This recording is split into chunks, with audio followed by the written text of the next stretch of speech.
Most Catholics treat Lent like a diet. They give up chocolate, they quit Instagram, they feel disciplined for a few days. And then nothing changes. They finish Lent the same person they started. That's not conversion, that's seasonal self control. And the church meant something much deeper. So before Ash Wednesday, let's fix this properly. If you open the Catechism of the Catholic Church, paragraph 1430, it says, Interior repentance is a radical reorientation of the whole life. That sounds dramatic, right? But in simple terms, Lent is not about trimming habits.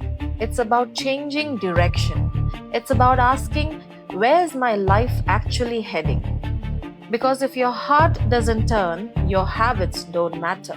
In Matthew 6, Jesus says, When you give alms, do not sound a trumpet like hypocrites. When you pray, do not be like the hypocrites who love to be seen. When you fast, do not look gloomy like the hypocrites. So he uses not if, but he uses when. Lent has three pillars: prayer, fasting, and almsgiving. Most Catholics focus only on one, but the Church gives us all three. If we remove one, the whole thing becomes unstable. Now, these are the 5 ways in which Catholics start Lent wrong. The first one is they choose something too small. Most Catholics choose something they'll barely miss, like chocolate, soda, maybe social media for an hour.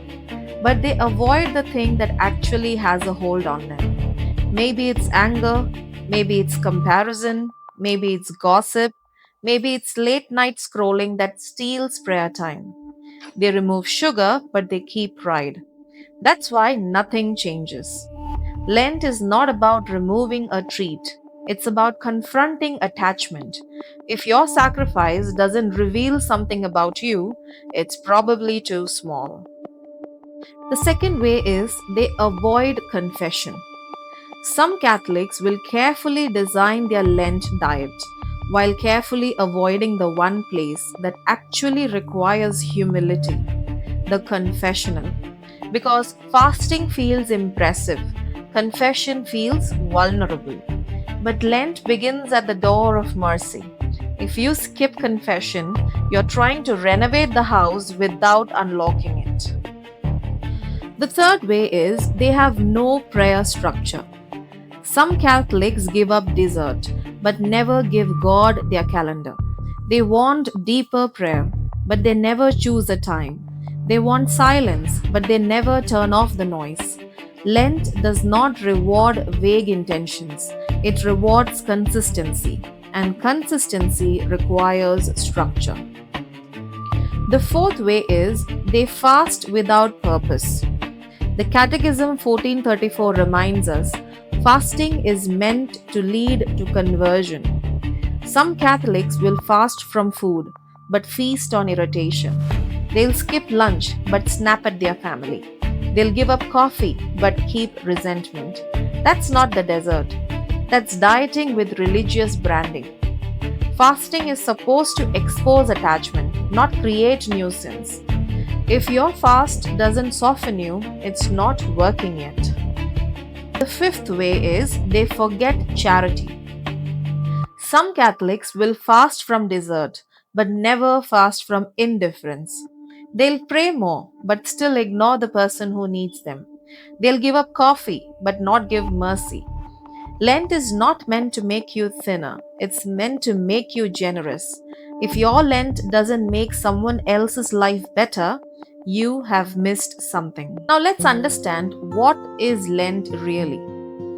Catechism of the Catholic Church, paragraph 540, reminds us that Lent unites us to Christ in the desert. The desert is not about dieting, it's about clarity. When Jesus fasted, he wasn't improving discipline, he was preparing for a mission. Lent is preparation for resurrection. How to do Lent properly in 2026? If that sounds overwhelming, let me simplify it. You don't need a dramatic Lent. You need an intentional one.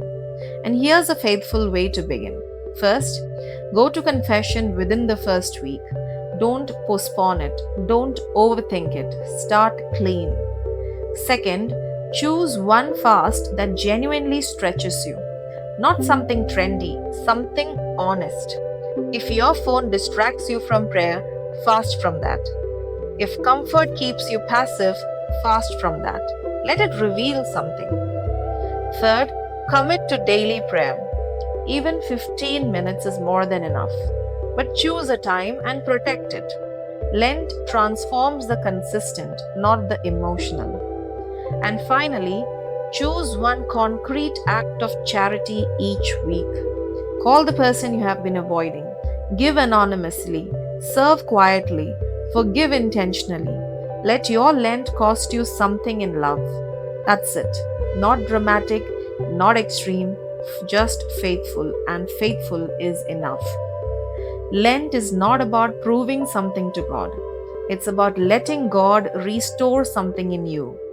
If you start Lent casually, you will drift. And if you start it intentionally, it can change you. Don't shrink Lent this year. Enter it fully. If you want clear, honest Catholic explanations without fear or fluff, subscribe because this Lent we are walking it properly together. This is Hope After Hours.